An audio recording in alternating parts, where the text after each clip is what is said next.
Hello, everybody. Welcome to episode 57 of the Tiny Disc Podcast, a show about games and life. I am Robert Scarpanito, and I'm joined here by the Austin, Texas man, Jack Cepeda. Yeehaw, motherfuckers. How's it going? And my fellow new to the Pacific Northwesterner, Colin Sparling.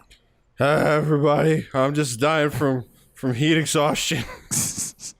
They don't have fucking air conditioning here. It's the worst. They don't have air conditioning in the Pacific Northwest. It's just a regional thing, guys.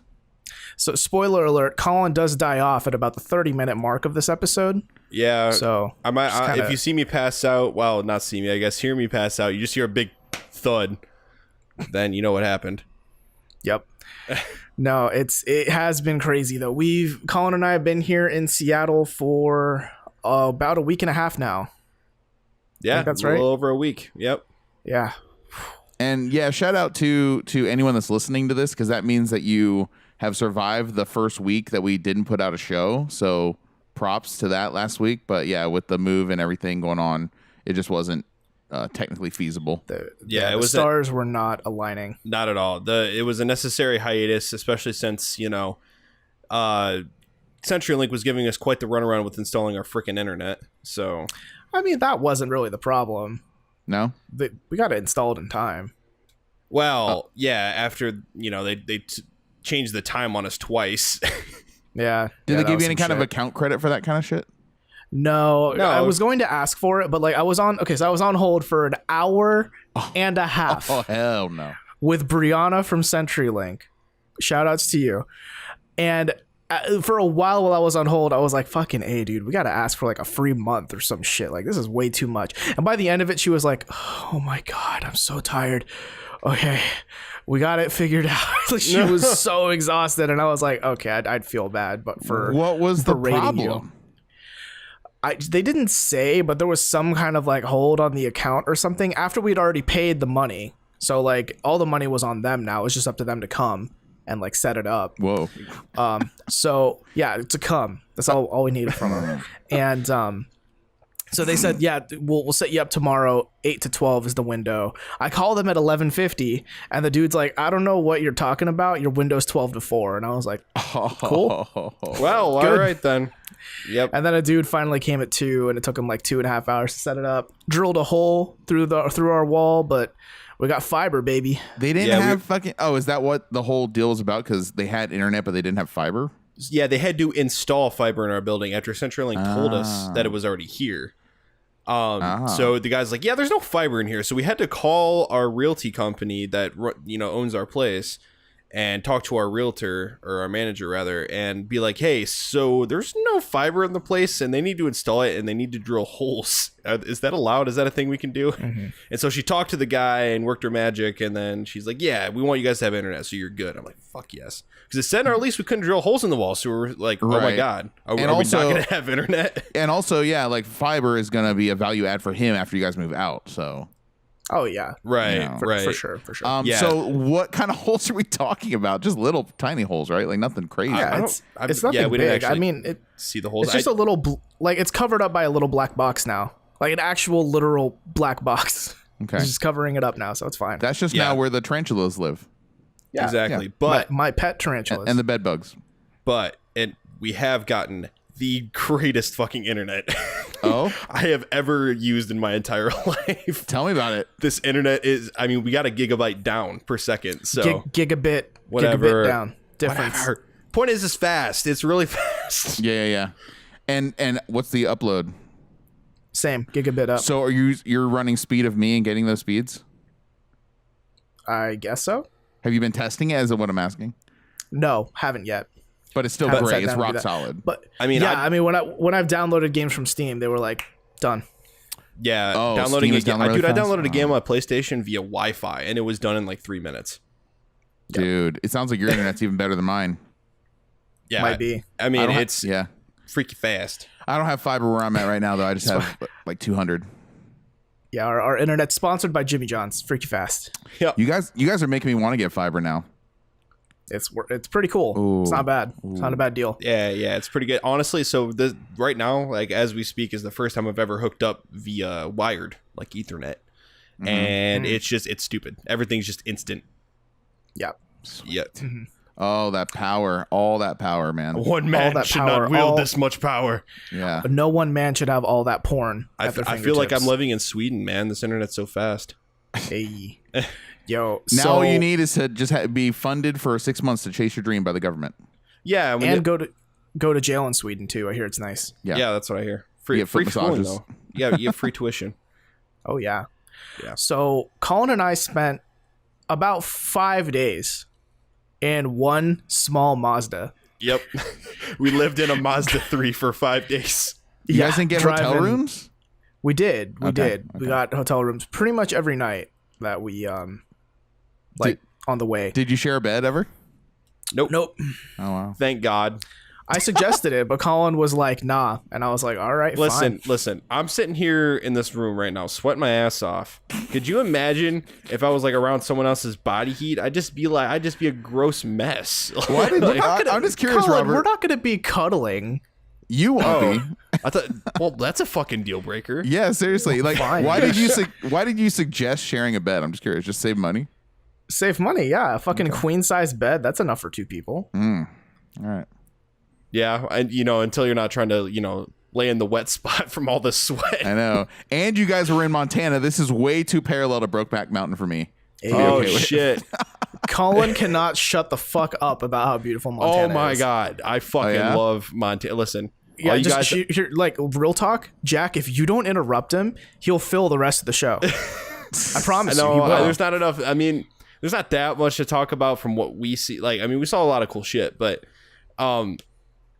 that was definitely like the best part of the drive was like, so we got through Minnesota and then we went through North Dakota. North Dakota is kind of cool because it's like rolling hills, but then you get towards the end of North Dakota. We say that every time we reference North Dakota and Minnesota. And Minnesota. So we get to the end of the western edge of North Dakota, and you hit the North Dakota Badlands, which is Theodore Roosevelt National Park, and it's all like canyons and shit. It's fucking awesome. Huh. Yeah, and so we stopped off there, and then you just drive through all of it, and you're just surrounded by like rocky canyons, and now I wouldn't say go as far as say they're mountains, but they're pretty big. They're like big giant rocky hills. Can we back up real quick in the trip? Did you guys go through South Chicago like I thought you would?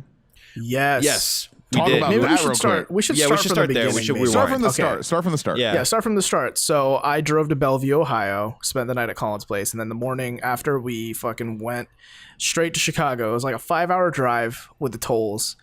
Dude, tolls around Chicago. Oh my God. Dude, Yeah. tolls in Illinois are obnoxious. so fucking dumb. Isn't it like $12, something like that? Oh my God. It was like, it cost us like nearly 30, I think. When they talk about like economic segregation, that's kind of how they keep like poor people out. It's just too expensive to go there. Yeah.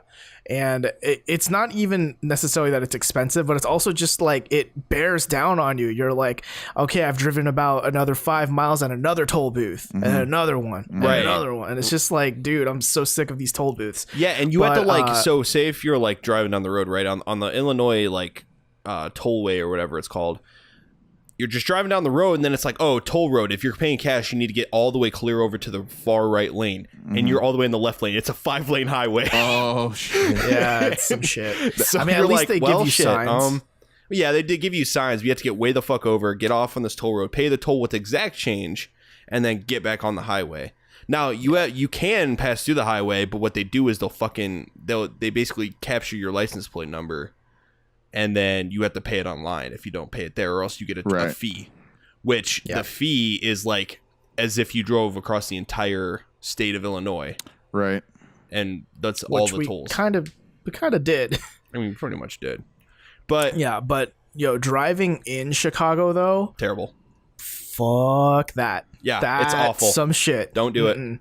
Like I at did least 3 near accidents.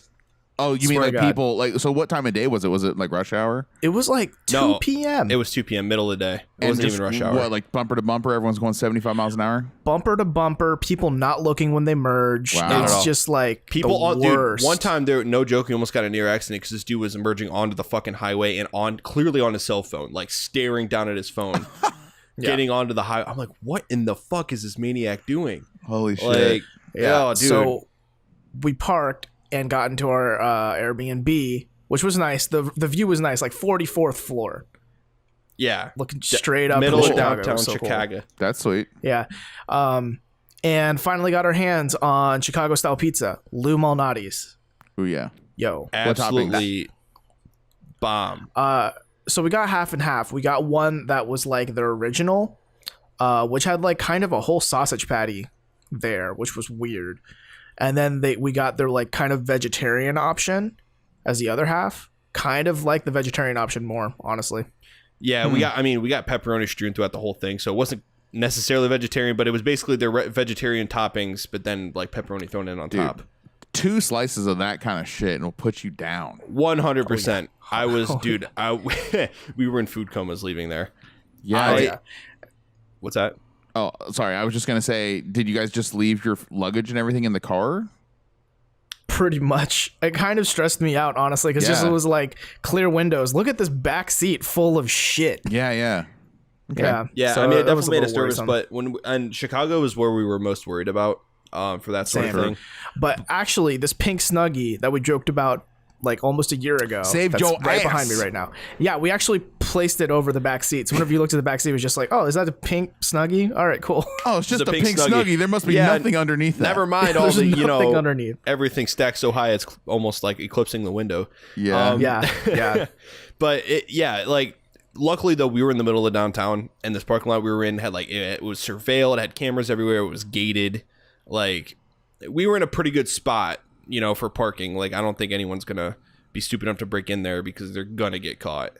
But anyway, yeah, the apartment was pretty nice. Not the cleanest in the world, actually. Yeah. Sick view. Like I was Robert, I was doing nothing but just staring at the window all night because it was so nice. Do you mind if I ask how much it was? It wasn't bad. It was like what, 200? It was like 230. Yeah, something like that for a night. Yeah. Yeah. And then after we had Lou Malnati's, I forced myself to go to Portillo's and eat a hot dog. Oh shit, that was one thing I did not do. I fucked up when I went to Chicago. I did not go to Portillo's. Yeah, dude. I went to Portillo's and got one of their we got their birthday cake shake, and I got a hot dog there because I was like, listen, I can't leave Chicago without having a Portillo's hot dog. Yeah, you mean their chocolate cake shake? Yeah, chocolate cake shake. So yeah, I did my dad Greg Miller proud and ate the Portillo's hot dog. Is that the go-to when you go there? Is the hot dog? Yeah, so I think it's just a Portillo beef dog, and you just tell them to give you all the toppings that go with it. Okay. And it's like hot peppers, tomatoes, lettuce, something else, mustard. I see. Okay. Is it true that they'll fucking like ship it to you and shit? They'll put in dry ice and ship it to you? What? I thought I heard that about Portillo's. You can order Portillo's online. It's true. Yes. I'm gonna do it. I'm gonna fucking do it, guys. I don't know about the dry ice thing, but I know you can order it. Yeah, I will say though, their chocolate cake shake, that's the only thing I had. I could not stomach a hot dog. Chocolate cake shake sounds so awesome. So here's the thing, right? It's awesome for like the first 3 sips. And then after that, it's kind of like, it's okay. It's a little much. It's a little sweet. A little rich. It's a little too much. Yeah. Because like there are literal like little chunks of cake in there because they pretty much put a slice of chocolate cake in and blend it. Oh, it's not just like chocolate cake batter? No, they actually put chocolate cake pieces in. Wow, okay. Yeah, it's like imagine making a chocolate shake, but then you throw in a slice of, or imagine making a chocolate shake, but you throw in a slice of chocolate cake. Gotcha. And blend. I understand. Yep. Yeah, but it was pretty great though. I got through like half the hot dog before I was like, listen, I gotta throw in the towel because I'm just so full, but it tastes so good. Like it was just a damn good hot dog. It was probably one of the best hot dogs I've ever had. Dude, I gotta try it. You're gonna like, the more we talk about this trip, you're gonna hear me say like best I've ever had probably like 1,000 times. True. I'm sick of hearing him say ever had or ever seen or It's ever because been I'm to. not a well-traveled man. All right, I'm just not. 5 days, dude. That's a big long trip. It's a pretty cool experience. Yeah. But basically, that's pretty much Chicago. I mean, we I stared out the window all night because the view was pretty. By the way, the fucking traffic never lets up. I stared at it all night. It's terrible all the time. And then so fast forward, we drove up through Wisconsin, through Minnesota. We crashed in Minnesota at in St. Cloud, Robert? Yeah, but let's not skip Mall of America. Mall of America is How could we pretty forget? cool. It's where they shot the Mighty Ducks, guys. Come on. Dude, and here's some shit. Mall of America has a Casper store. Oh. Yeah. I mean, we're not sponsored. Hey, Casper, sponsor us. No, don't. But I've never seen that, like, a brick and mortar Casper store before. Interesting. Did you go lay on them? No. I have a Lisa. I have their direct competitor. Ooh. They don't sponsor us either. hey, Lisa. Lisa, Yeah, right. sponsor us. No, Who's Lisa? no, I won't say anything nice about it because they don't sponsor us. Yeah, it's real shitty. You hear that, Lisa? Damn you, Lisa. Lisa, do No, you not know life? So what was Mall America like? Did you ride the coaster? Mall of America was, well, obviously huge. It's the biggest mall in all of the freaking country. For now. So many food places I'd want to eat at, though. My God, listen, we did a bad. What we did was we ate at the first food court we came to. And, like, the first thing it sounded good. We're like, yeah, we're going to do that. And then after we ate food, we walked around and we're like, fuck. They have everything. Everything. Yeah. Anything you could possibly ever want to eat, pretty much. Like, they have it. Chick-fil-A. Didn't they have a Bubba Gump? They had a Bubba Gump Shrimp Company. Oh, they had a Wahlburgers. Nice. Like, they had... Pow! Yeah, they had so much stuff. They had, like, two or three different bubble tea places. They had a Jamba Juice. They had a Jamba Juice. I like Jamba Juice. Jamba Juice is great. Yeah. Yeah. And Even though they messed up my so order, much. but Did they have an Orange Julius? no, but I want to say they had like a different froyo place. Okay. I don't remember the name of. Yeah, I'm pretty sure they did. They had what?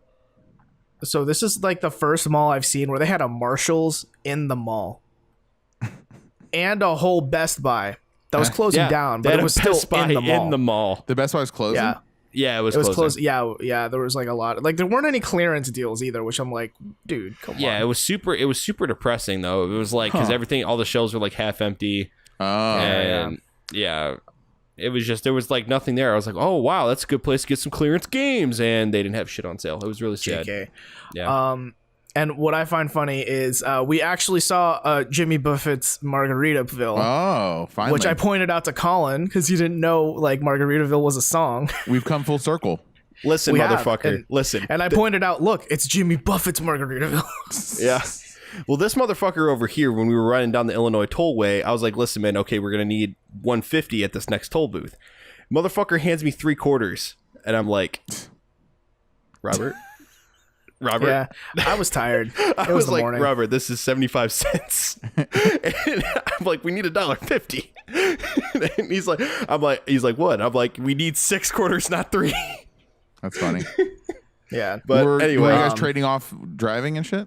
Yeah, yeah. He drove us into Chicago. I drove us out of Chicago and into like through a good portion of Wisconsin. I think we switched somewhere in there. And then, right. Yeah. 2 questions. Was farting allowed?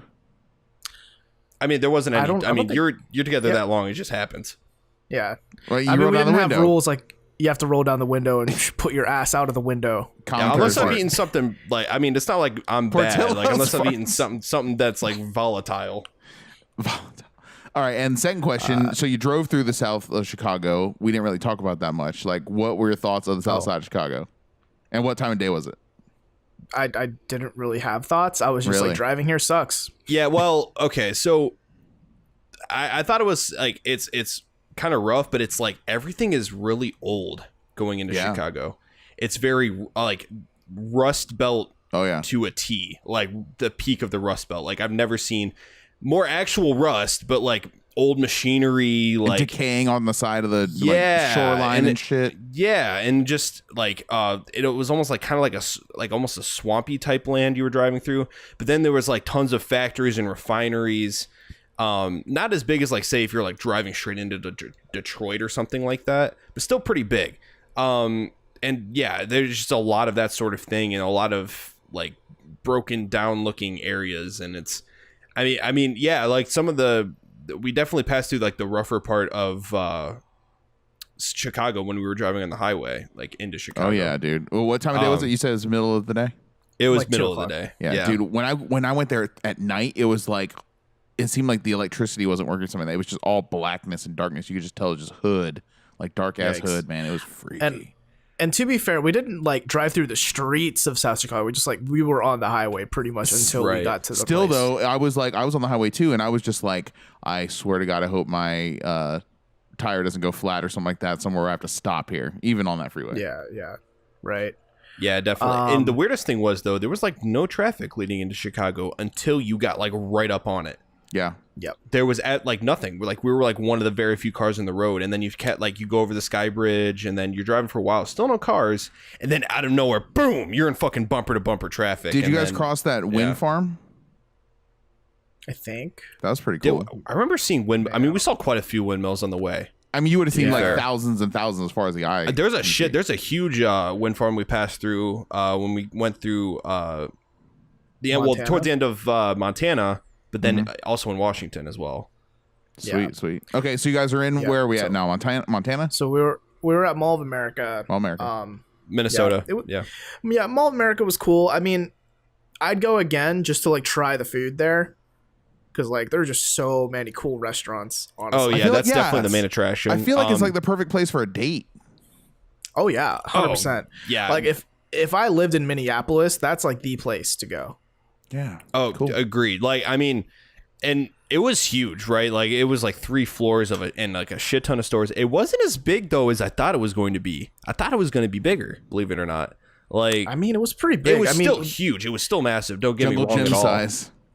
Keep in mind, we didn't walk through the Sears, which was like half. That's true. That's true. We actually, I mean, we were able to get through all 3 floors. We saw like I mean, we were still there for a good few hours, and we didn't walk into a good majority of the stores. Hold on a second. You're saying the Sears Roebuck was half the mall? I mean, dude, it was huge. That's hilarious. And same with like the JCPenney flanking the other side of it. Wow. Like we just walked through the part of the mall where there are like all the other stores, you know? Yeah, I mean, the Sears was 3 malls. 3 floors. 3 whole malls. 3 floors, just like the rest of the mall was. Jeez. Yeah. So yeah, I mean, it was crazy. I mean, and of course, there's an amusement park right in the middle of the fucking mall. So yeah, I really wanted to ride the SpongeBob roller coaster because it referenced the Rock Bottom episode. You know, where they're at the bottom and they're like, you go up a 90-degree angle, and the first hill is literally a 90-degree angle up and down. It's so good. Oh my gosh, that's hilarious. Yeah, I wanted to ride it, but then I was like, well, I'm also really full of food, and I'll probably yak if I ride it. So let's not do that. So yeah, then we spent the night in St. Cloud, Minnesota, small town. Which is pretty small town. It was quiet though. It wasn't bad. Yeah, and the next day we cleared all of North Dakota and got pretty far into Montana. Well, not far, but like a fifth into Montana. Stayed the night at Billings.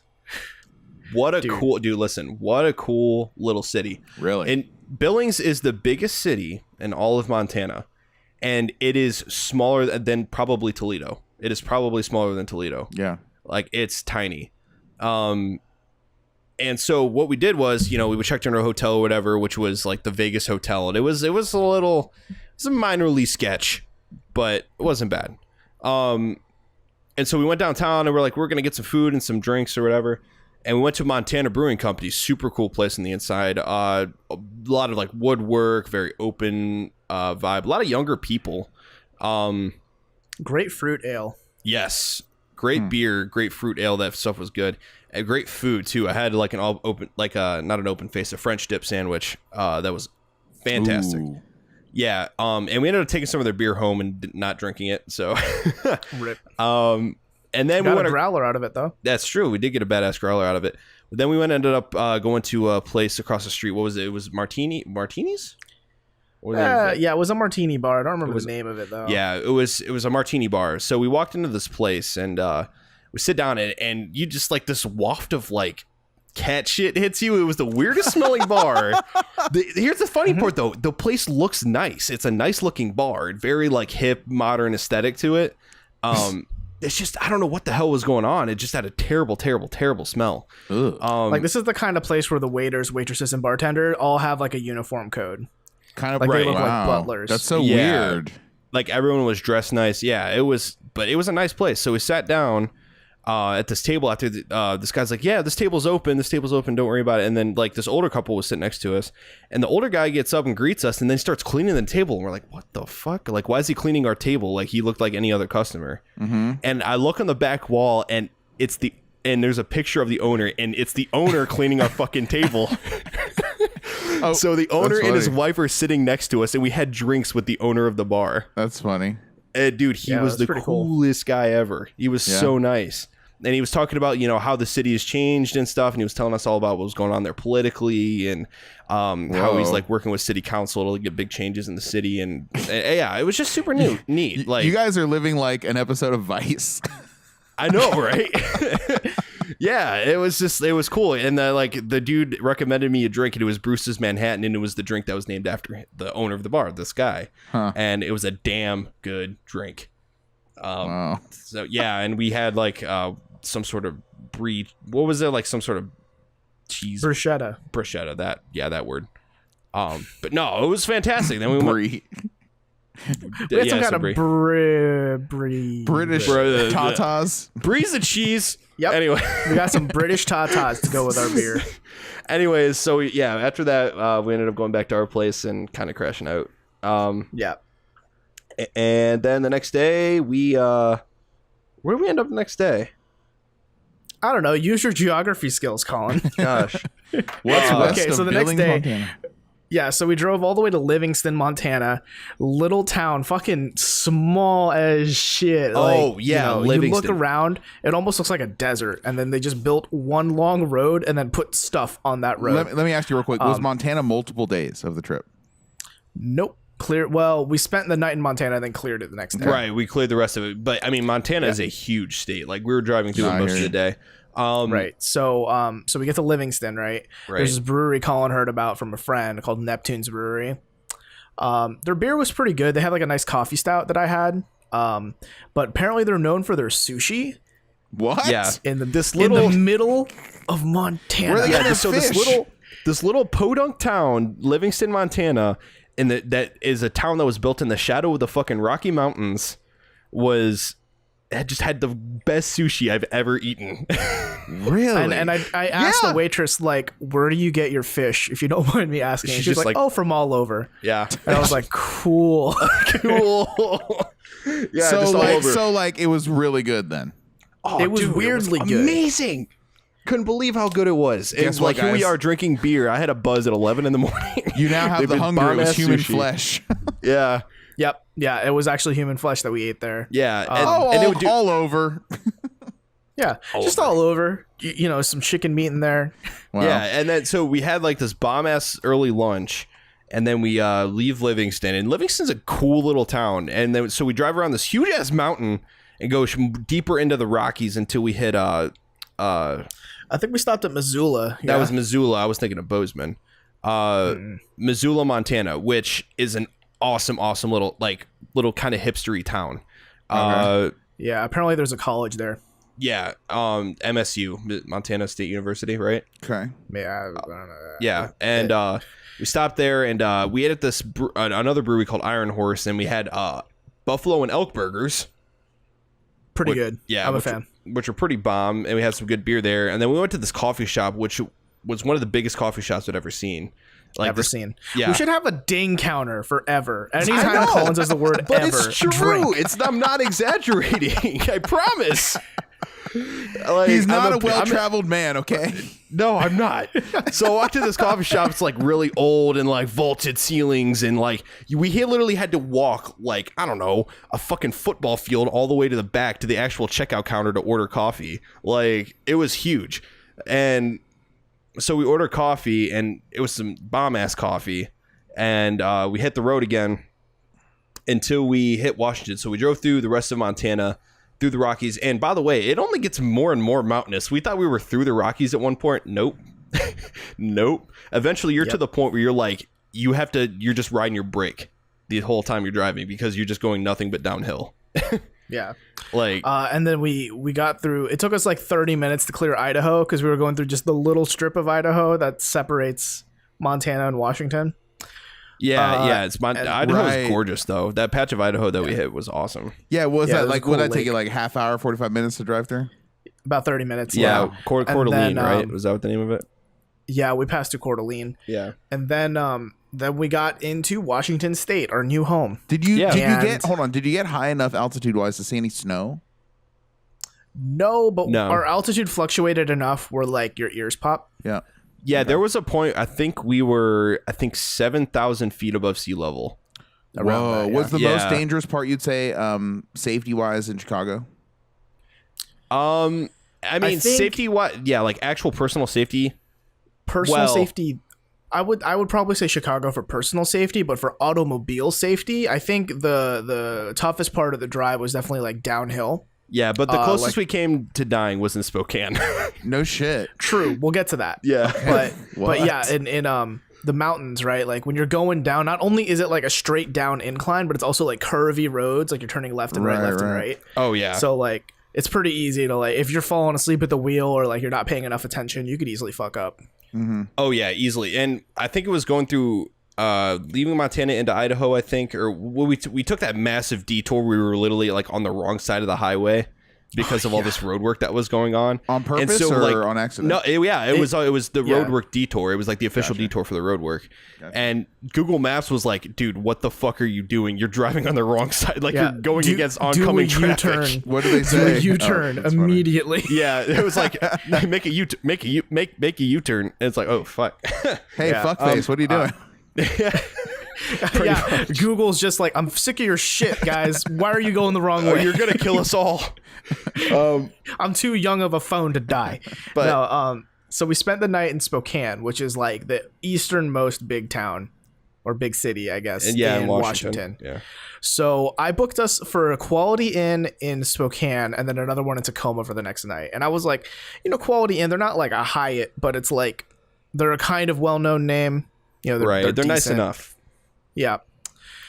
And so yeah, you want to say it? You want to tell it? Should I or should you? Go ahead. You're the one most excited. All right. What so, the fuck? ever. Ever. He's the most excited ever. That's the end of the story. But I will say it's the closest ever I've come to dying. Drink. So, gosh, we get into this hotel room and we're just like, listen, like we're pretty exhausted. We did a lot of driving today, so we're just like, fuck it, we're just gonna chill out for the night. We didn't actually get to go explore Spokane very much. And so we're like sitting there. I think we're like playing Switch or whatever, watching some bullshit TV show. We're watching Rick and Morty. Oh yeah, it was on Rick and Adult Morty. Swim. That's right. Oh, this wasn't in the car. This is in the hotel. All right. This is in the This is hotel in the room. hotel. What? And like I'm just like sitting there, and across the hall we hear a thud on the door across the hall from us. Oh shit. And it was the fucking cops performing a fucking raid on the room across from us. What? Like, Yeah. Yeah. They're like, get the fuck down. Get the fuck down. We will not hesitate to shoot you. Like, They said that? Yeah. Yeah. Yeah. Was it the and cops we or hear SWAT? It was probably it was SWAT. cops. I'd say K9 unit, honestly. I mean, I don't know. there The one was a guy dog there. I saw from the team was wearing a bulletproof vest. I don't know. Like, really? Were there black Yeah. Jason masks? I don't know, dude. They had this. Yeah, they had a dude down on the ground. They had a canine unit. You could hear the dog barking. Oh shit. And I was like, yeah, I don't think we should leave our room for the rest of the night. Oh my Yeah, we muted the TV and just kind of sat there like, Oh my god, you guys sit there in just like total fear the bullets are gonna start flying soon. Yeah, Yeah, dude. I was seriously. fully expecting to hear. Pow, pow, pow, pow, pow. yeah, Like- because the cops were fucking. I mean, like they have to be that harsh, right? But he was fucking like, I will not hesitate to fucking pull this trigger. Get the fuck down on the ground right now. And it was just like, dude, holy shit. And then like Yeah. you hear the guy, whoever he was, fucking going like, ow, like outside. And I was like, shit, is the dog fucking like maiming his dick or something? Like what Yeah, the dude, fuck? like- Yeah. Yeah, No, dude. seriously. And then we walk out the next morning, fucking blood on the carpet outside of his the night door. before. So what happened Oh, was like wow. I was like I waited like an hour or two, and I waited till like the coast was sounded like it was completely clear, and so I just like peeked Speaking my head of, up. there's the cops right now. I know. yeah, Like, you can hear fucking Simon right in here. the background. That's on me. Not you. Nobody's It's not- pulling you well, over. us. That's just Seattle there for you. You're right. Yeah. Big city living. So I peeked my head out the door, like after it was all said and done, and there was like one of the cops, like just chilling there. He was wearing a baseball cap, and he was also wearing a bulletproof vest, and he's sitting like on his phone talking to someone. So classic PUBG attire is what I'm I hearing. guess. had Like a all he was frying missing was the pan. frying It was pan. weird. Yeah. I will not hesitate to use this frying pan. Yeah. Yeah, So I look out, snorkel. there's a fucking big ass blood stain on the floor. Damn. And And I was like, I just poked my head at the cops and I was like, hey, bud, what's going on? I was like, is the coast clear? Are we good? And he's like, yeah, man. Yeah, you're good. We're all set here. And I'm like, okay, well, wait, when was this? Thank you. In the morning? This was like the night of 10:30 at night. Yeah, this was after it all went down. And it sounded like everything had just died down. Yeah, so I'm like, well, thank you. He's like, yeah, no problem, man. Blah, blah, blah. I was like, okay. So I just kind of shut the door and then I called the front office. I was like, what happened? And the front office is like, yeah, we had some people here that weren't supposed to be here. And basically now they're not. So they're not with us anymore. Like they died. They're dead now. They weren't supposed to be in this hotel, so we killed them. No shit. Dude, hold on. So if you're telling me this is for like smoking weed or some shit, I'm going to freak out. Well, probably not for weed because weed's legal here. Yeah. Oh, got you. That's right. That's recent. So they were just hiding out in a hotel room? My guess is probably drug dealer or something. Yeah, my first guess was drug raid, but you never know. Because I mean, like, if he's just like illegally living in a hotel, you wouldn't have a canine unit. You wouldn't have. I will not hesitate to shoot. You know what I mean? Like that just feels like too much force. Oh, you think it was like a undercover cop sting kind of thing? Maybe like DEA type. Where they meet in the hotel, like because they do that all the time. Yeah. Yeah, that sort of thing. I mean, I was getting flashbacks to that video that was going around the internet of the cops shooting that guy. Dude, me too. That's exactly what I was thinking shorts or whatever. Yeah. That's horrific, dude. That video. Yeah, I was fully expecting to hear someone die that night. And that's why I was like, listen, we are staying the fuck in here. We're not moving. So you muted the TV, you just sat there and like looked at each other and like listened intently for hours. I mean, like what? I mean, I'm not gonna risk getting caught in that shit. You kidding me? Crawl out the window or some shit. Yeah, no shit, dude. That shit was nuts. Dude. And so like after I called the front desk, right? And I was like, listen, like we go up to the front desk and we can't just like check out with it, like not acknowledging that this fucking happened. No shit. Like we told the front desk, there's a big pool of blood in front of our door. It wasn't us. Don't charge our room, bitch. Yeah, I was like, are you like? And honestly, they shouldn't have charged our room. But we went to put our stuff in the car, then we went back in to check out, and I was like, listen, I don't want to be rude, but like, I feel like we deserved some sort of compensation with the fucking police raid that happened outside our door last night. Yeah. I mean, you certainly wasn't a relaxing fucking stay.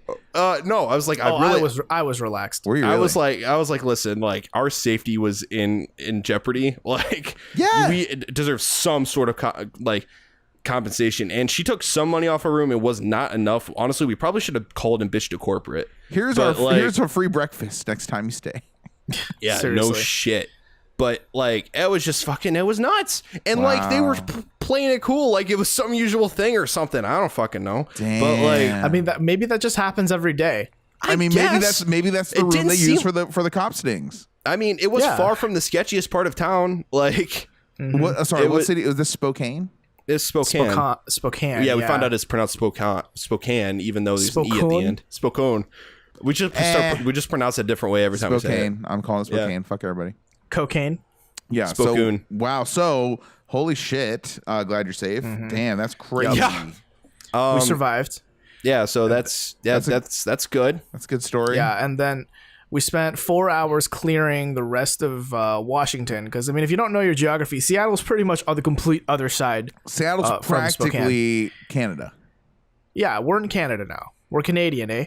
You're close enough. We are. So we go to Tacoma, we spend the night there, and then we drive up to Seattle. And fucking A, dude, I would not want to live in Tacoma and commute to Seattle. Because if you leave at like 7 in the morning for your 8 a.m. job, you were on the highway for like an hour and a half. Oh, yeah, easily. It's the worst. Like driving into Seattle is not great. You know, I'm really disappointed in you, Robert. Why? Because you forgot about the Korean fucking barbecue we ate in Tacoma. I was literally about to bring it up, and you have to be all big dick energy. Well, you piece of shit, you forget something? Fuck you, you fucking suck! So, yeah, at Tacoma, we had Korean barbecue, which is the first time I've had it in like 3 or 4 years. Really? First time Colin's had it ever. Yeah. You never went to that place on Bethel Road in Columbus?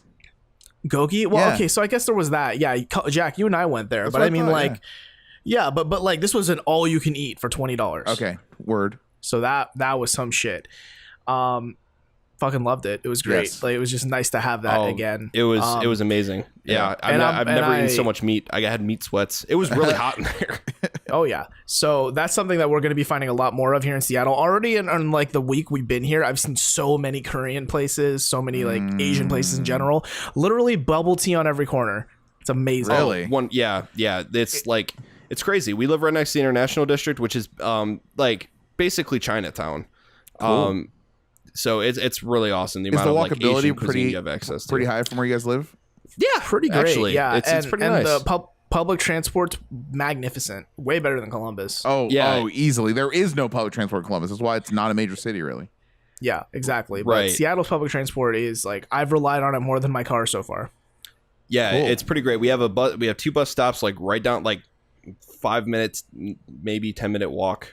Nah, probably closer to 5 minutes, and then a little bit further than that, there's a light rail station. So Yeah. it's pretty damn nice, and I can take the light rail straight to school. So Is there a subway? yeah, Yeah, the light rail. Oh, okay. Cool. I mean, there's only one route, so there's no like, take this transfer or anything. Mm-hmm. But I mean, it goes north to south, so it's kind of all you need. Where, what's the view like for downtown from your guys' place? Pretty shit. Is it? It would be Yeah. nice if there weren't trees in the way.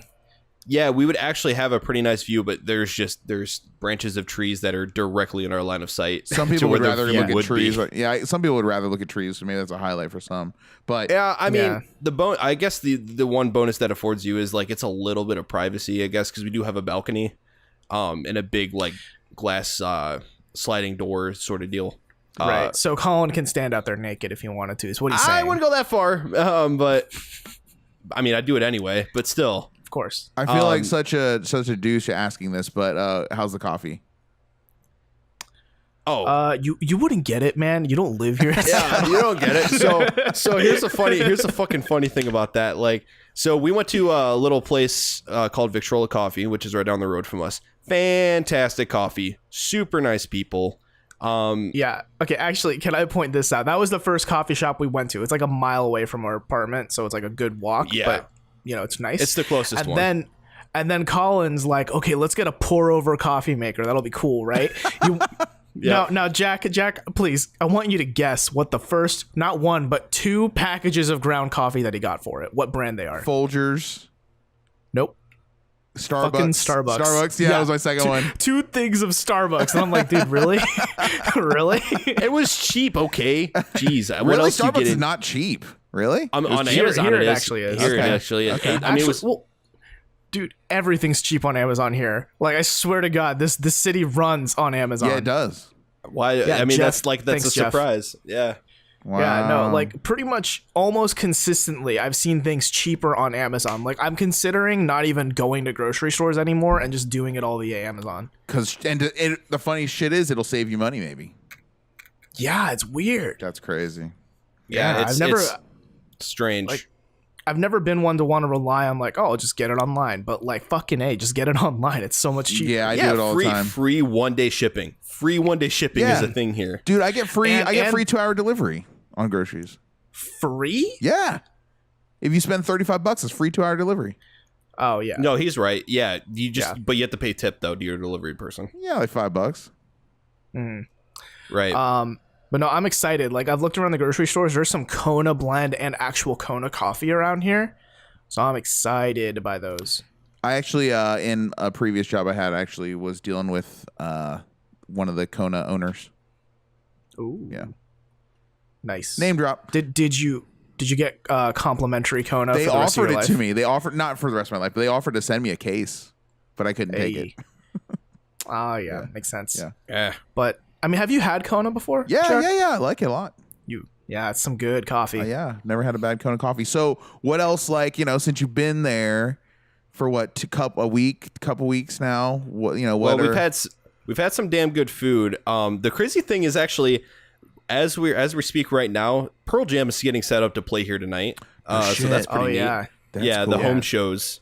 They're playing over at Safeco Field, which is going to be awesome. And it's crazy how much they advertise shows like that around here. Like, there's like graffiti on the ground that says hashtag the home shows, which Pearl Jam, and then like posters everywhere, and like all along the subway, they're advertising Pearl Jam playing here. Like, Pearl Jam's obviously from Seattle, being grunge, but like, it's just nuts how much pride they take in it. It's awesome. I love it. Damn, man, Yeah. I'm excited to visit that city. It seems cool shit. More hear about it. It's almost like 21 Pilots in Columbus, like that level 100%. Of like just everyone's in. Right. Yeah, except Everyone I don't likes think you're gonna get like as many girls walking into Hot Topic that are like, oh my god, do you know Pearl Jam? I you love know Pearl Pearl Jam Jam so from much. Seattle? Dude, oh my god, do you have any Pearl Jam shirts? I love Pearl Jam. Let me ask you guys, like, how's the neighborhood safety there? How's the crime? How's that kind of stuff? Where we are actually pretty good. So here we're in North Beacon Hill, which isn't too bad. Like, I mean, it's a pretty uppity neighborhood. I will say there's a lot of like what's the word, gentrification going on. But I mean, otherwise though, like I feel relatively safe here. Like Robert, where you lived on campus when I was going to school with you, what's like the level there compared to there? It's about the same. Okay, about the same. Okay, so someone got shot down the corner from you before in Ohio. Here? No, in Ohio. So that's the thing. Yeah. Would you be surprised if someone got shot around the corner from where you live now? I mean, yeah, wouldn't everyone be? I guess. Yeah, I Just mean, like, dude, getting shot? Whatever. I mean, Sure, to be it's fair, there fine. was a guy that got shot like right down the road from me back in Bellevue, Ohio. Like, Dude, and that's a podunk little quiet town. There was a guy who got shot by a cop right down the corner from me just like last week. Oh my god. He led the cops on a chase though, and then just ended up there and got shot. So it wasn't really like a neighborhood thing. Yeesh. Yeah.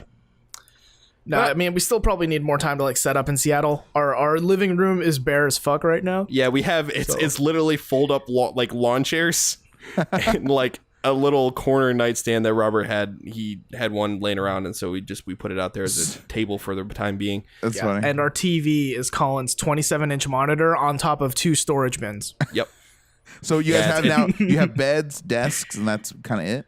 I just have a bed. I don't even have a desk. So I don't get a desk until tomorrow, and we get our couch tomorrow, thank God. What's the holdup on the desk? It's just that IKEA delivery. It just decided that it's not going to be here until tomorrow. So Is IKEA far away from you guys where you live? It's like if you lived in downtown Columbus and you were driving to Westerville kind of deal. It's like 30, 40 minutes. Yeah, it's like it's another name, like a city's another name, gotcha. but it's still like just right on the outskirts of Seattle. And their delivery is like less than $100 probably. $30. Yeah, that's good. that's actually really cheap, Cool. especially considering how much shit we got. What kind of desk did you end up getting from IKEA? I just got the same one that I had before the mom. Colin? Yeah, it's like well, I got a corner desk because my room isn't quite as big as Robert's. So I think honestly, the way my room is set up, a corner desk would fit in like really nicely. I don't think it's going to be the biggest thing in the world, but it's got to get a little bit of shelving on it, and it's looks relatively high, so we'll see. It's not a stand-up desk, though, right? No, it's not a stand-up desk. Okay. I thought about getting one though. Yeah, they're nice. Yeah, they're just so expensive though. They're so expensive. There's one like hand crank one there. I think it's like $250. I think actually my wife's going to get that soon. Actually. Yeah, I was thinking about getting that one or the one that I have now, and I'm okay with the one I've got. Yeah, it's pretty fine. But yeah, I mean, it's definitely weird, like being here and not having like all of my stuff with me because I'm a guy that had a lot of stuff, right? So yeah, a lot of my stuff's being stored at my parents' house. But tomorrow I got a shelf coming, so I'll be able to like actually put up my my stuff and have it sitting there, like all my PS4 games, Vita games, and actually I accrued a few PSP games as well. That's actually my next big video game purchase console wise is a PSP. I need to get one. One thing to note also, we went to Pink Gorilla. Oh, and that was fucking awesome. Yeah, getting more toward video game talk here. There's multiple locations, right? There is. There's there's 2 locations here in Seattle. There's one in the International District and one in the University District by University of Washington. That's the one we went to, and that's like their biggest store. So we had lunch or whatever, and we were running some errands, and then like we were right around the corner from Pink Gorilla, so we said, "Fuck it, let's go." So we went there, and it was like for those of you who don't know, it's a retro game shop. Yeah, Pink Gorilla's a retro game store. Strictly retro. Not strictly retro. They used games like whatever they take in, whatever they get, sort of thing. Okay, but it's known for its retro selection. Right. So, we went over to the store, and it was like super surreal for me because I've been following Metal Jesus Rocks for the longest time, and he's the guy that like really he brought out that store, like brought a lot of attention to it. Basically, he puts them on his channel all the time. Yeah. all the time. Yeah. So like I always wanted to go there. So of course I had to go in there, and the girl working the counter, she was super nice. I think her name was Kelly. That sounds right. I hope you got it right, because if you show her this episode that one would be day really and she's bad. like, I would feel so bad. I also Colin- I would disclaimer, I am really bad with names. No joke. I'm not gonna lie. I am pretty bad with names. He just learned my name. That's true. Yeah, it took 57 weeks. Yeah. I mean, Jake's a great guy, so it's fine. Same. But no, I'm glad that Cullen is on our team here on this podcast. He's a great guy. Oh yeah. So, anyways, I hope you got Kelly's name right. Shout out to Kelly. Yeah. And so they had like a pretty big selection, but I guess they were the girl that owns it, Kelsey, which is who's featured on. She owns the store and she's featured on Metal Jesus' channel all the time. They were out because they're at Missouri GameCom right now. So I think that Misery GameCon. Yeah, Missouri GameCon. Misery. Just sad. Oh, okay. Is it bad? I was like, did I say it wrong? Oh God. Yeah, because hashtag colonisms. So I think they were a little bit low on their selection because of that. I think they took a lot of their selection to this GameCon. Oh, they were going there to sell. Okay. I think so. Yeah. Not entirely 100% sure on that though. But yeah, I ended up picking up. Actually, I picked up Uncharted: The Lost Legacy. They had a good price on it there. So, I've actually been playing through that. If we want to get into games a little bit, but all in all, cool store, and would recommend. A lot of pink, just as the name entails. And I'm a fan. Yes, I like it. I would assume. So I'm not even into retro gaming now. I'm like, this is cool. So what are you guys spending most of your days doing now? Applying for jobs. Being sad. Yeah, right, like trying to keep ourselves busy so we don't seem like total bums. But I mean, right now, the job thing is like applying, not a lot of responses. True life. I got an interview tomorrow, but that's the closest I've got. Do you happen to know what the like unemployment rate is in Seattle? Well, minimum wage is like $16, isn't it? 15. That's awesome. Do you happen to know? You need it to fucking live in this city. Oh, 100%. Yeah, it's not a cheap city. Right. What do you guys happen to know what unemployment is? Because I mean, nationwide, it's like at a pretty low rate right now. No idea. I know there's a lot of homeless folk though. You just like go through like International District and downtown. Sure. Lots of homeless folk. Lock the doors. Yeah, it's actually really sad to see when we were going through downtown yesterday. We were running a couple of errands, grabbing food. We passed by, I don't know, 2 or 3 homeless camps. Like it was, I mean, they're just right there on the sidewalk. Like, it's not like they're off the beaten path. They're just right there in front of you. Like, dude, and something. Oh, go ahead.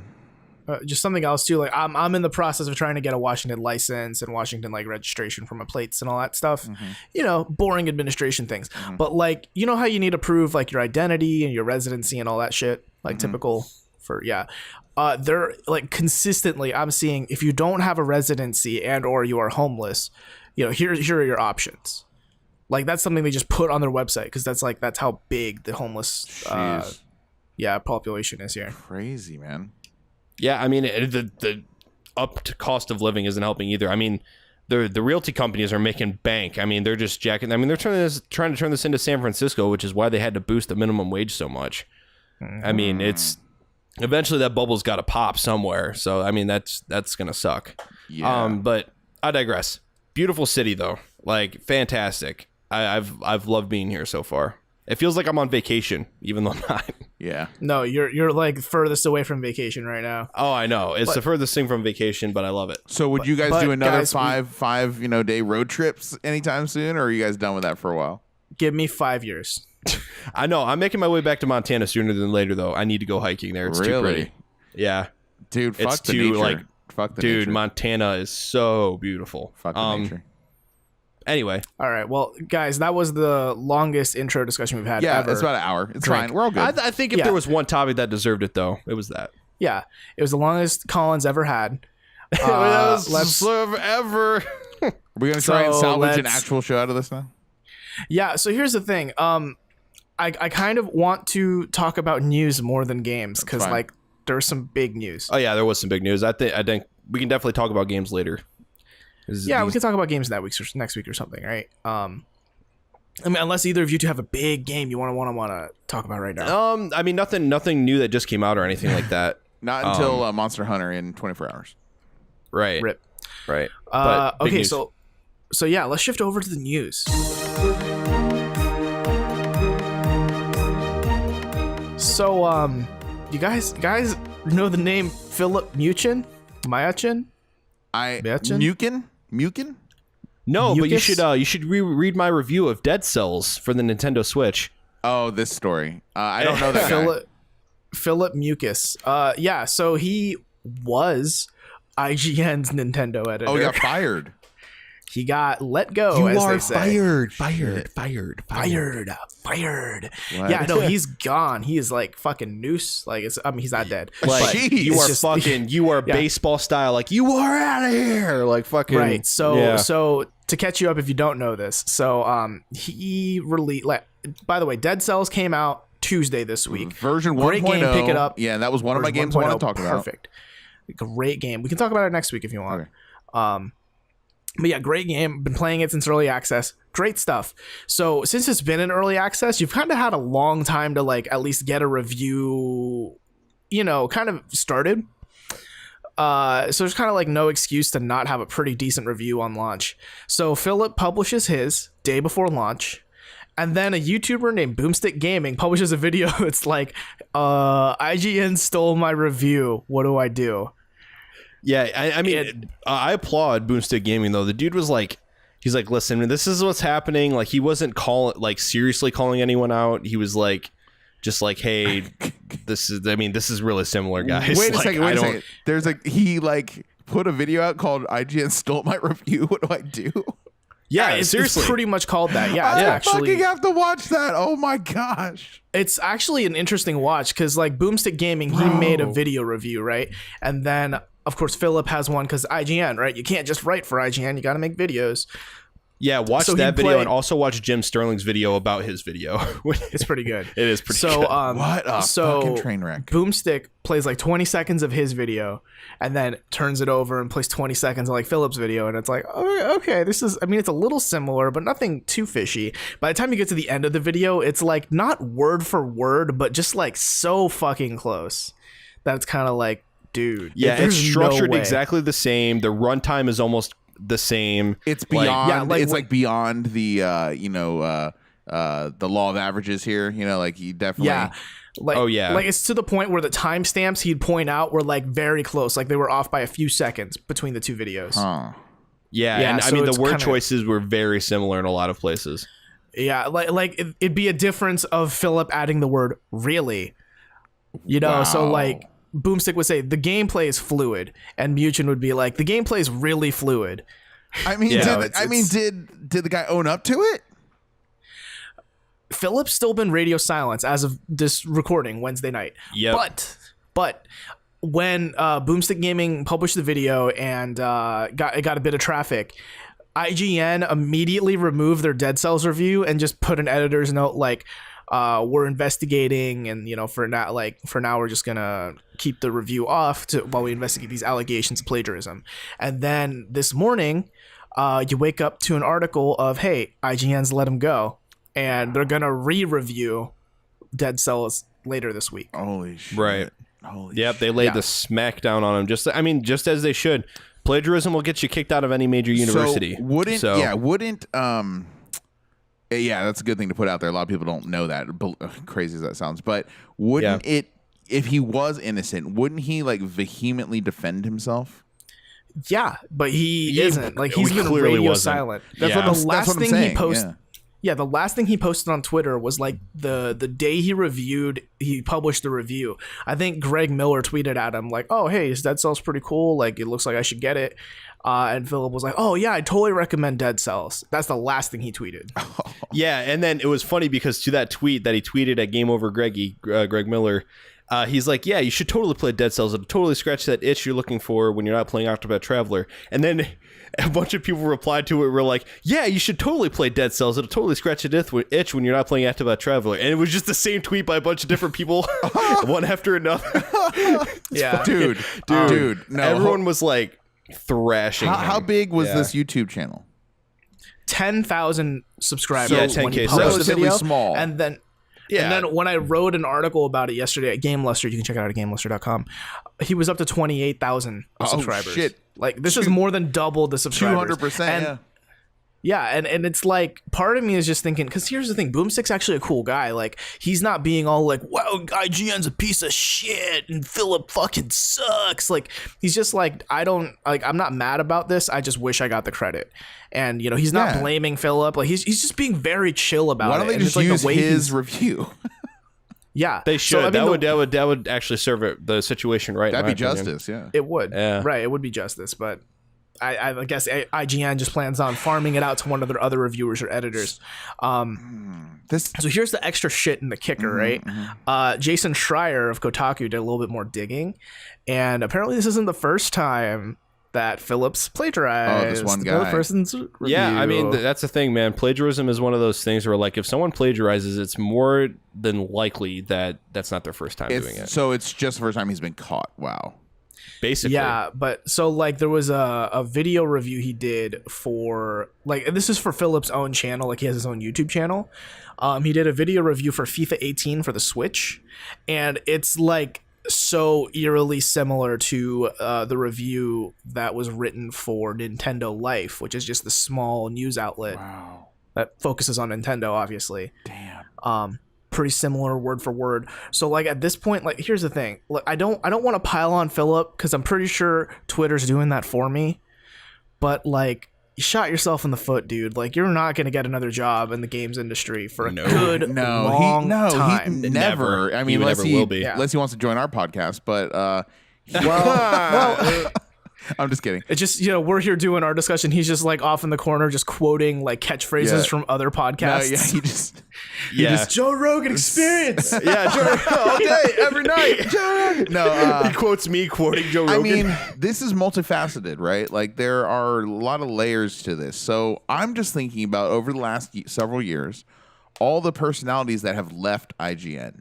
There's a lot. There's been like several mass exoduses. The past year has not been pretty staff-wise for IGN. What's her name? Alana Pierce just recently left, and now she's a part of Funhouse. Marty Sleva, which is the strangest thing. Oh yeah, because he was radio silent on Twitter for well over a month. Was not on any of the podcasts that he was normally on IGN's website, and all of his colleagues from IGN unfollowed him on Twitter, and nobody was acknowledging it. And he just randomly tweeted out one day that I have left IGN after 7 years of service. And no one knows exactly why. And still to this day, we don't know? And still to this day, we do not know exactly what happened. Jack, did you mention NoClip? Yeah, didn't Elena do some shit for NoClip? Well, no. I think she might have. I thought you were saying like Danny O'Dwyer left IGN. That's GameSpot. I'm pretty sure he worked at... Yeah, he worked at GameSpot. No. I'm saying Elena Pierce. Anyways, so there's multiple facets here. So there's a lot of people leaving there, and it just seems like, from the outside looking in, it just seems like not a good place to work for whatever reason, whether it's culturally, whether it's just like the demand. Because I know that they're under deadline and they're under pressure to produce content at like an incredible pace. Like part of the interview process is how fast can you edit a video together using their tools. That's like part of the interview process. But that's the thing, though. I mean, it's not like he was just some like random paid freelancer either, though. He was the Nintendo editor. The Nintendo editor. I know. I got you. Lead editor at IGN. So here's some shit, actually. Here's something. The past 3 Nintendo editors at IGN they left their post because they got offered jobs by Nintendo. Like the past 3, like they went from Nintendo editor to Nintendo. It was like an unspoken rule of like, oh, you got the Nintendo editor position. Yeah. Like you're going to meet Shigeru Miyamoto one day kind of a thing, you know, like you're going to work there. But Philip, I don't know. Yeah, I don't know about that. Those dreams are dashed. The only way he's going to get Nintendo now is if he produces Super Darius Brothers. Yeah. Super Dario Brothers too. So Super Dario Brothers. So all right. So it seems like, okay, well, yeah, he's under pressure. He took the shortcuts that no one dare take, right? And now he's bitten in the ass for it. He's probably blackballed from the industry for the rest of his life. 100%. You know, well, and let's be fair, not even the games industry, but like if his skill set is like I produce videos and write articles, it's not like, you know, you're gonna do hard news and they're like, oh, you plagiarize in the game industry, that's fine, we'll still take you. You know what I mean? Like a lot of other like actual writing professions or video editing based professions, like plagiarism isn't something they're just gonna look at and be like, we'll brush it under the rug. I guess I'm saying like I'm putting all the blame on him for sure. I'm not saying any of it is IGN's fault, but I am saying that there seems to be a cultural rift going on in that organization is all I'm trying to say, and this is just another symptom of that. I mean, we didn't even mention the Vincent Genito and Callie Plagge thing, and they're both gone too. Yep.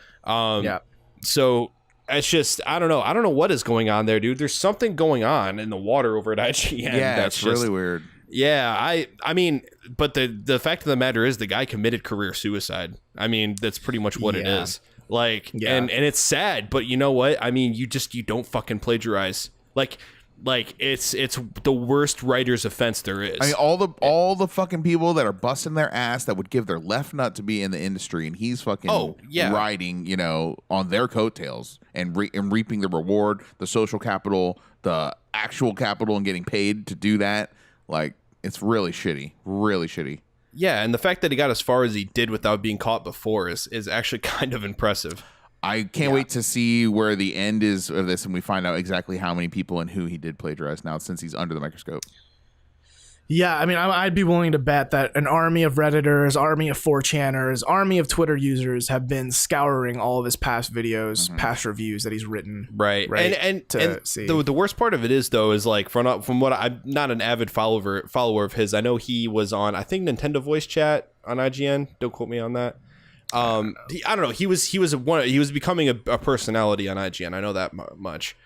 And I mean, from what I heard, he wasn't a bad guy. Like, he wasn't like the worst guy to listen to. Like, he seemed relatively knowledgeable, and he just seemed like an all around decent guy. But I mean, the fact of the matter is, dude, you did a bad, like, you did a bad thing, a big bad. Yeah, it's just a big mistake, and like, we shouldn't necessarily say this reflects his character. No, I mean, it's definitely not worth dogpiling him for, but it's just... Yeah, I mean, the fact that it's a pattern is maybe a little bit worrisome, but still, like, you know, give the guy credit. Like, he's still a human. Yep, but... He's just a human that's never going to work in the games industry again. Yeah, but I'm sure he's going to get plenty of hate. He's already getting plenty of hate, and he's going to continue to get plenty of hate, so... And certainly not in regular journalism either. Yeah. Oh, no. No, it's... I mean, it even made Forbes, so there's that. I mean, IGN's the big name in this industry. And also Forbes has their own game writing division. Like, Eric Kane is a freelancer They're for that. Pretty good, actually. Forbes is pretty good at yeah, video like, journalism. I don't think it's surprising whenever Forbes write about video games anymore. Yeah, I agree. Yeah. No, so it does suck, right? Like, because I mean, as much as I don't read IGN, it's hard to deny its place in the industry, right? Like, it's one of the top dogs. Like, whenever it's pretty much synonymous with games press, games journalism, right? Like, everyone knows IGN. Oh yeah. And it's kind of shitty that now their reputation's kind of being called under. Like, I'd hate to be an editor at IGN right now, because could you imagine, like, you're going to start scrutinizing every piece of writing, every piece of video footage that someone brings to your desk, because you want to be sure that this shit doesn't happen again. Well, right, because it's one of those things where, like, I almost guarantee that in their like writing guide or their general rules or laws at IGN or whatever you want to call it says obviously no plagiarizing. They have a plagiarism policy like any other good organization would, but it's one of those things now where it's like they thought it was one of those things you don't have to think about. Like, no one's going to actually be dumb enough to do it, but 100%. Lo and behold, they did. Yeah, like that's the hard thing, right, about being an editor. Like, I've been editing for Game Luster for about a year now, and like, I don't, like, one of my checks for every story is it plagiarized, right? Like, I just don't have the time to like say, here's a 250 word article. Do I spend another hour to make sure no other like company has written these exact words before, or do I just publish it when I know it's factually accurate, right?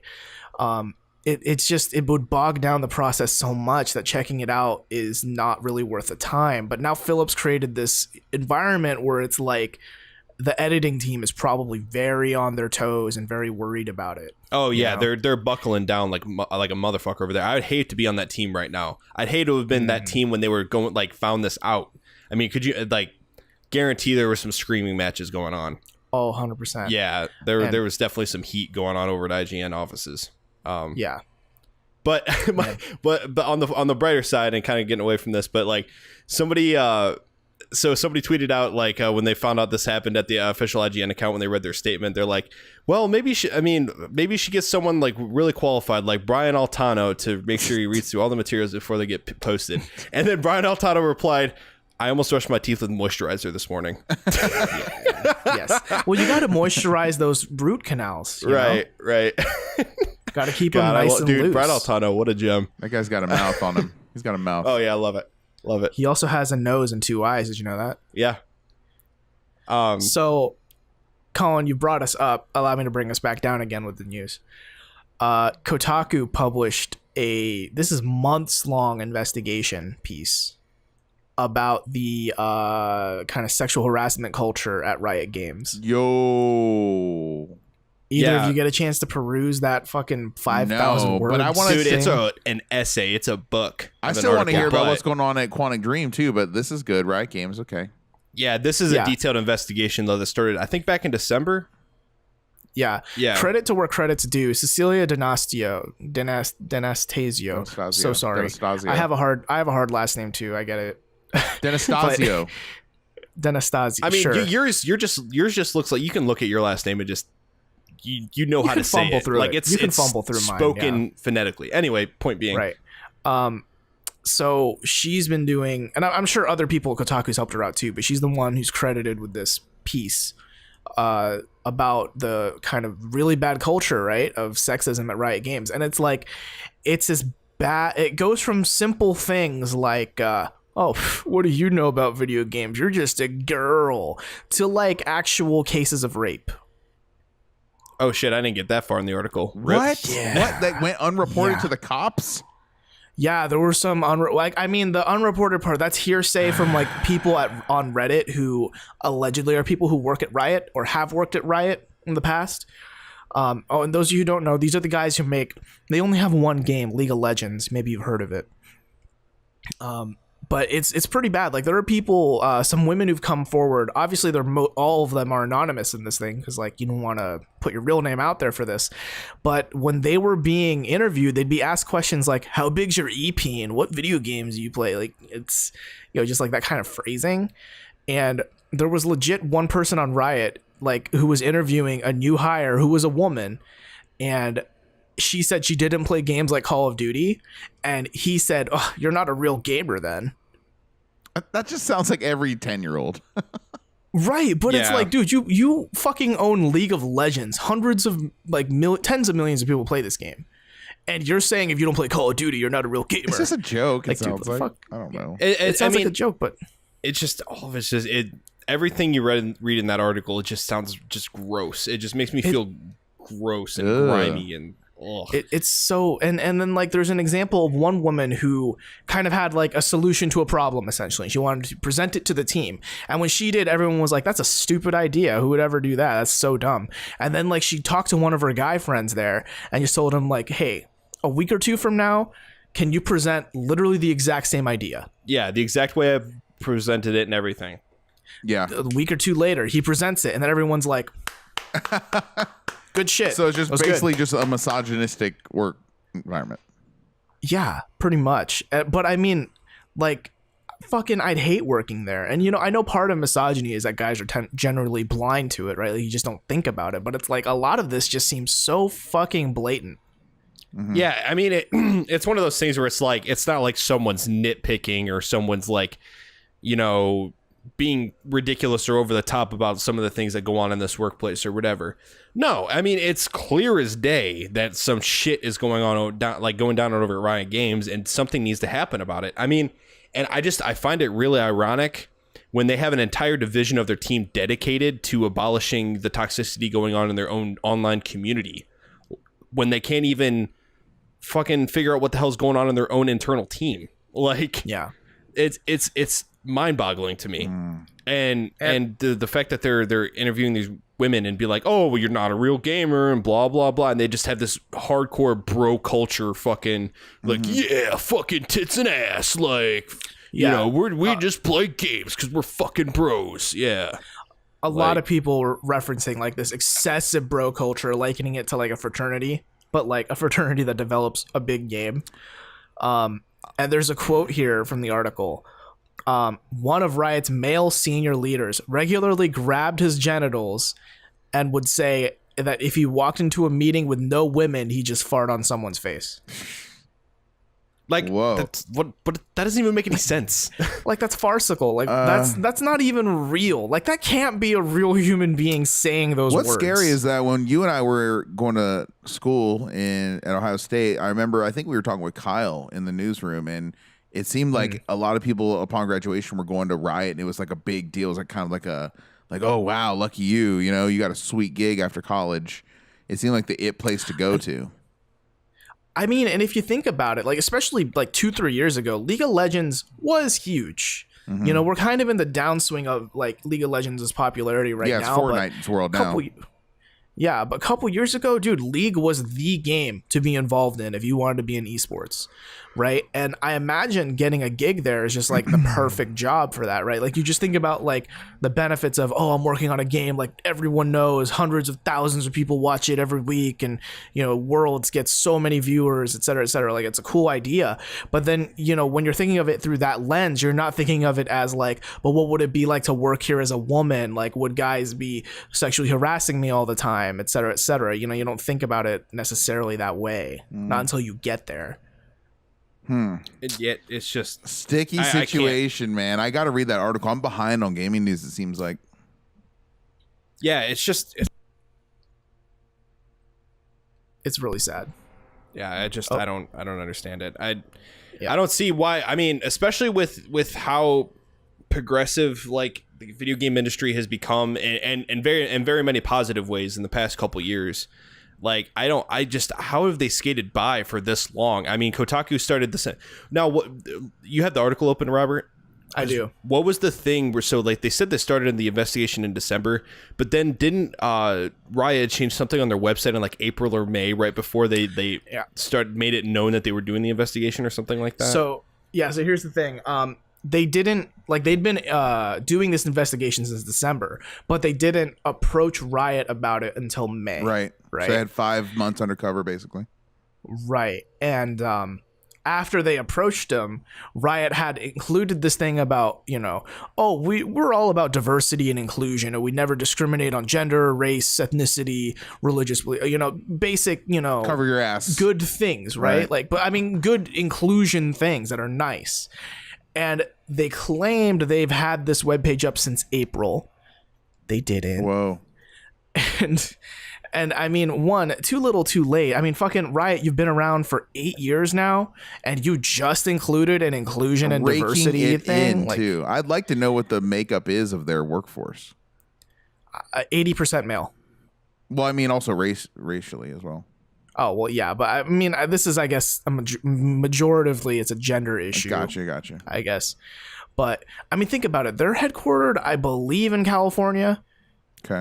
They have I think 25 offices or something, or 12 offices, was it? Yeah, I mean, they're located around the world, but a lot of their developers are in California, which, I don't know if you know this. California is a very left-leaning state that's pretty much all about inclusion and diversity.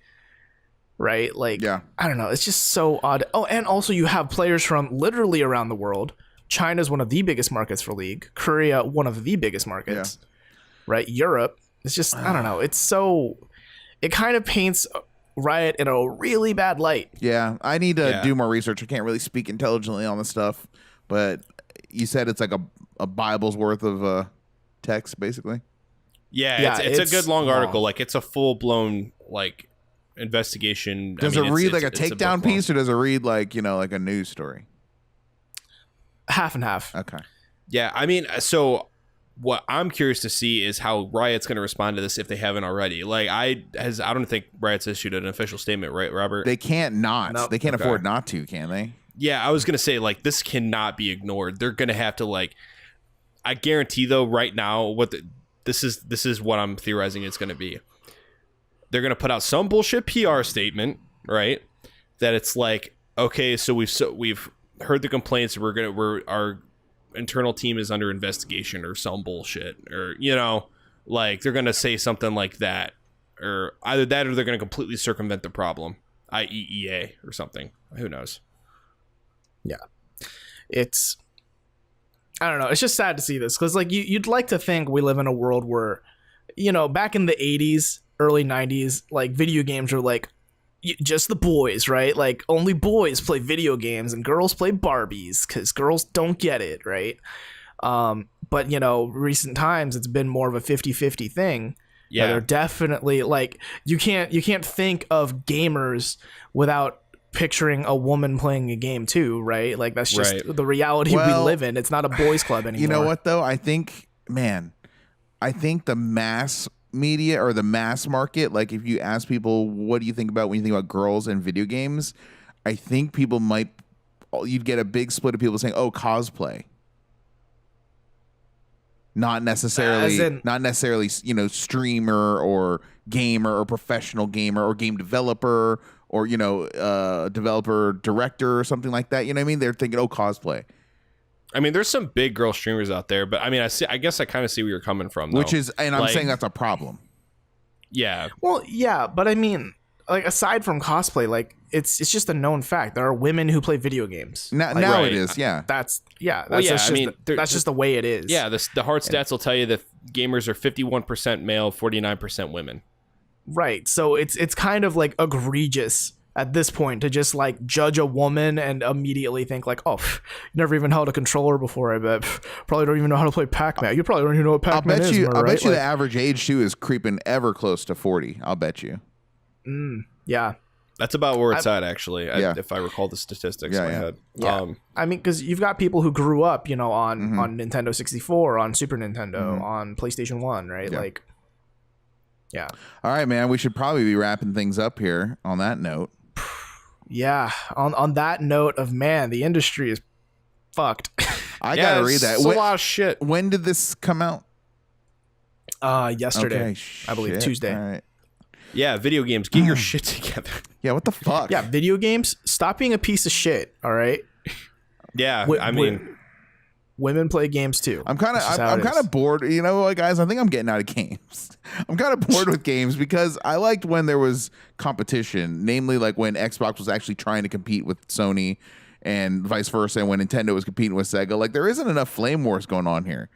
I need this to be more polarized. This is way too what's the word? Homogenized. Yes. There's no competition going on. I'm just saying, like Nintendo's doing their own thing. Microsoft isn't even trying to compete really, and Sony's just ruling the world, basically ruling the roost. Yeah. I mean, I guess it's a little from left field, but I mean, like, give it the next console generation. I hope so. I kind of have faith that Microsoft's going to give us something. Microsoft will come out swinging because they don't like, you know, chasing from behind, basically. Yeah, I mean, I have faith in Phil Spencer. We'll get. They're going to call it like the X Cube.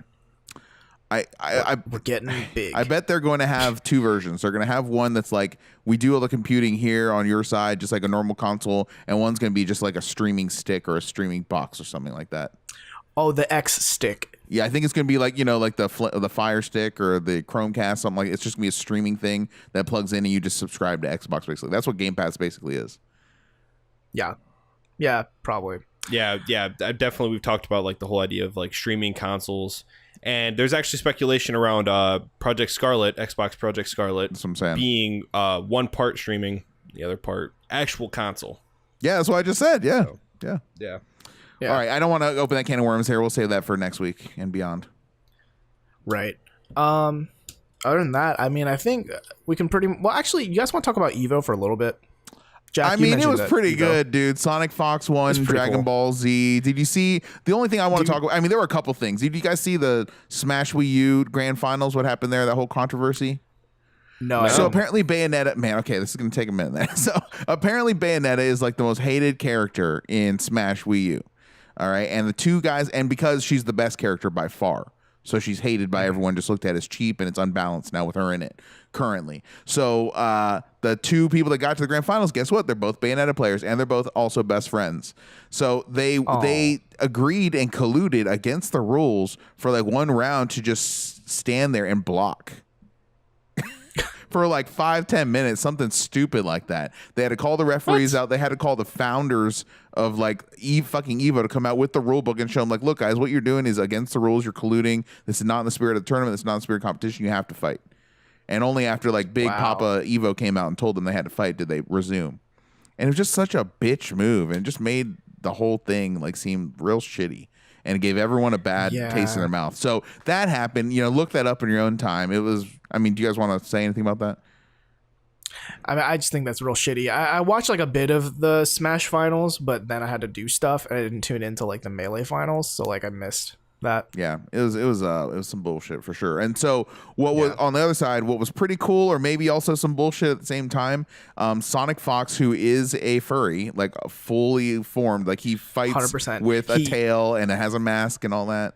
Yeah, he wears the mask when he's victorious. Yeah, and so he puts it on his head. He's a fucking furry. It's really like it's really like emasculating to lose to someone that puts on their furry costume and jumps around stage after they beat you. Hey, I mean, don't hate too much on furries. What? Right? Yeah, furries are cool.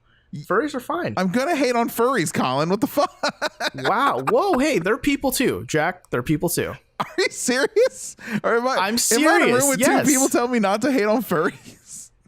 Look, I don't like find it hot. I'm not attracted, or I don't think like furry culture is like a thing for me. But I'm not gonna hate on people for liking furry culture and being. I mean, furries. I don't care as long as it's harmless. I don't care. I mean, obviously you hear about them trashing hotels and shit. Yeah, maybe I know too much about furries then to like them. Who knows? Oh, I've heard this. I've heard the stories. Don't get me wrong, but are you an ex-furry? Do you have like insider knowledge? No insider. No, I just have outsider knowledge. So, anyways, okay, I don't want to talk about this at all. Anyways, so Sonic Fox has been catching a lot of heat because he primarily is known as someone who is good at games that no one really plays, that doesn't have a real community behind it. And so he's always like, you're good, but you're only because you're playing the games no one else is playing. That's why you're winning all these tournaments, winning all these prizes, all these accolades, what have you. So what does he do? He fucking enters in Dragon Ball Fighters and Fighter Z, and it is the most submitted, most popular, biggest game basically in Evo history. More people entered into this Evo for Dragon Ball Fighters than any game in Evo history. Go ahead. And on top of that, like post Evo statistics, it was the most watched part of the stream. Yeah, it is the most watched. Dragon Ball Fighters final. Absolutely, that is where all the traffic is on the genre, sadly, and it also has to do with Street Fighter V being terrible too. So that didn't hurt it. Yeah, that didn't hurt it at all. But anyways, I digress.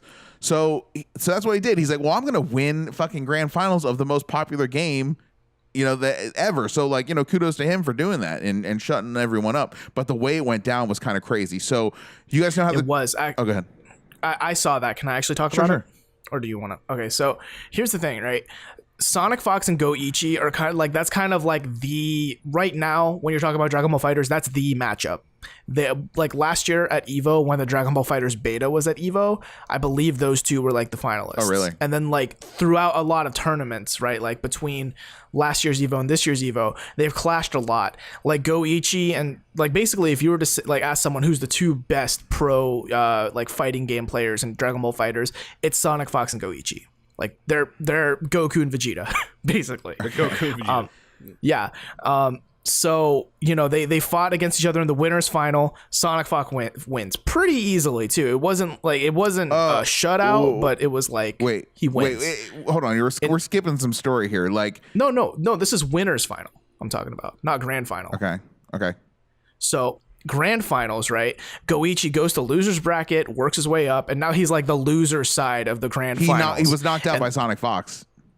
Right, in the winner's final. So he had to win the loser's final to get into grand finals again. So now this is Sonic Fox as the winner's finalist versus Goichi as the loser's finalist. And the rules state that if the loser wins, it goes into a reset, and then they have to do it again. Best 3 because out it's of 5. double elimination. The winner has to lose twice. Right. Yeah. So the first time they clash at grand finals, Goichi's fucking pounding Sonic Fox. It's like no question. Like this was just sad. And it's like to after watch. going down 3-0 last time they fought, just hours ago. Yeah, it was like Goichi learned from his mistakes and all that shit. So they just wrecks Sonic Fox at this point. And now they're like, okay, like it's time for a reset. We're resetting the bracket. It's like, this is it. This is the final, 3 to 5 matches, right? And Sonic Fox throws a fucking fit. He calls in the officials. And he's like, I wouldn't say calls a fit. I just said, hey, I want to switch sides.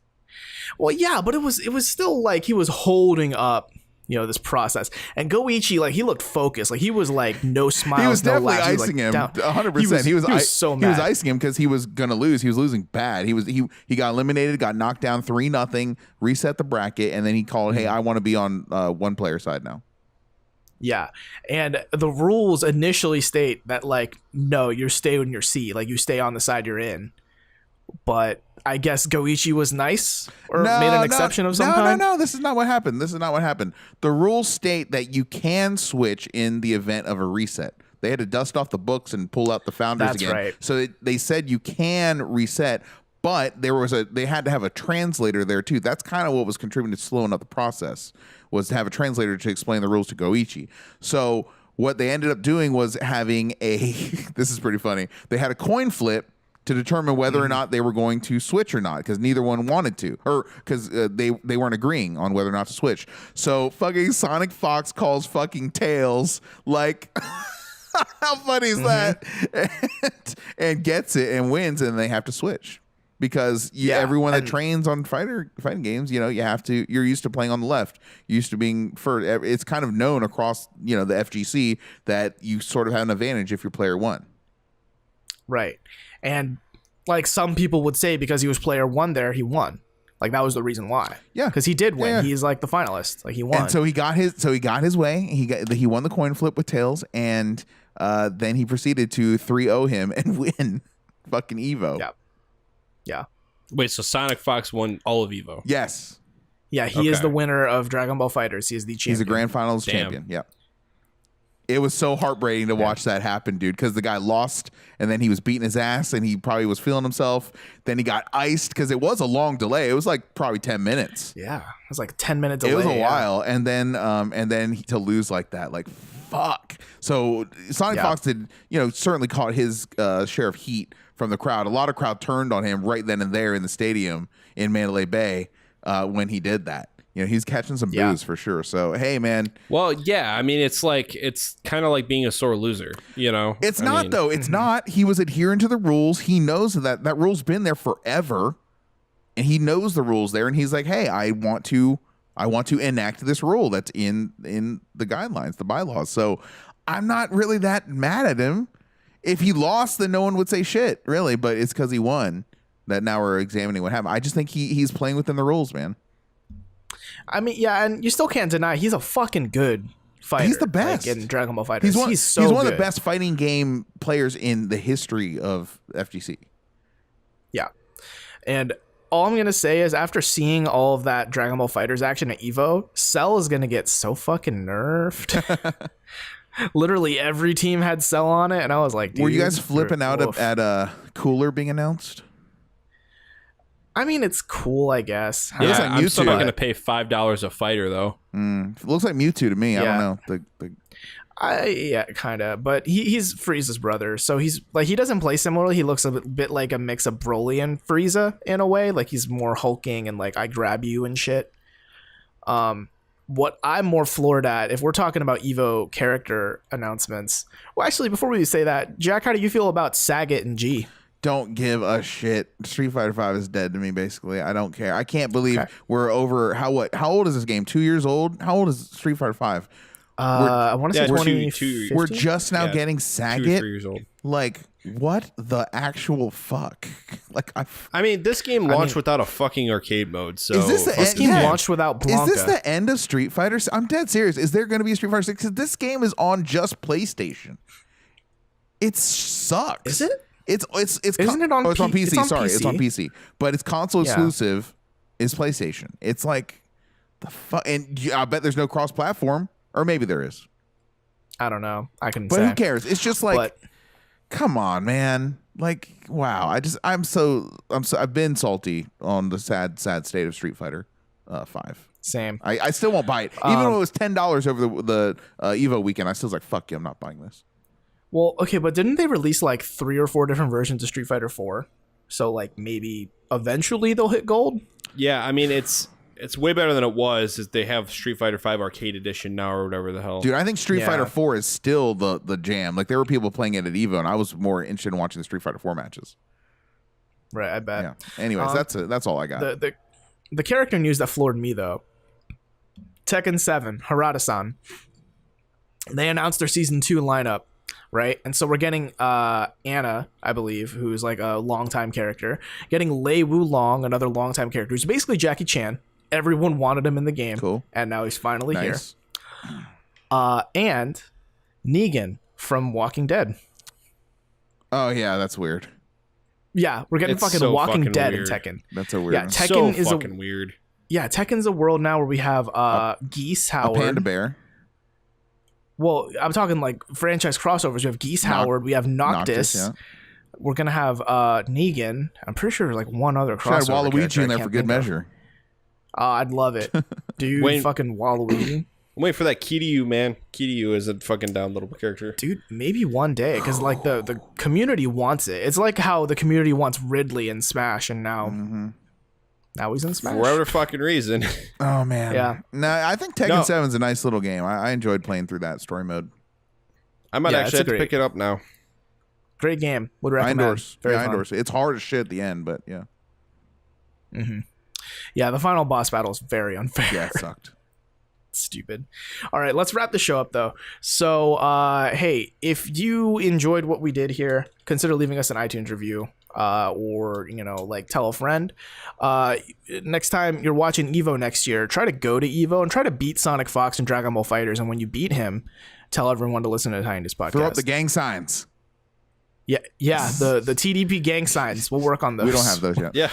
We'll have those out to you before the show. Do you guys see the thing about if you do the OK sign now, that's like white power now? What?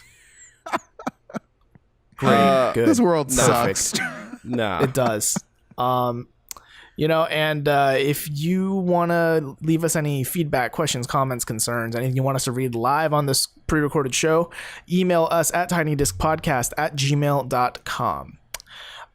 Where can we find you guys online on the internet? When I'm not dying of heat exhaustion, you can find me at booboo__55, aka Colin and Mono on Twitter. Now coming from you live from the West Coast. You guys are on the coast, right? Holy shit. Yeah. Coast boys. Bi-coastal. Jack Cepeda at mr._CEPEDA on Instagram. And I'm in the AC in Austin, Texas. Beautiful. You know what? Fuck you, Jack. So it's like Fuck you hot and your outside fucking- here, cold inside. Where you guys are at, it's cooler outside, hot inside. Pretty much. It's pretty hot outside right now too. Huh. Nah, it's gonna yeah. definitely be cooler outside than it is in here. Yeah, maybe. You can find me on the internet at Panoptimist, PINOPTIMIST. Thank you so much for listening to the Tiny Disc Podcast after our week break there. And we'll see you next Thursday.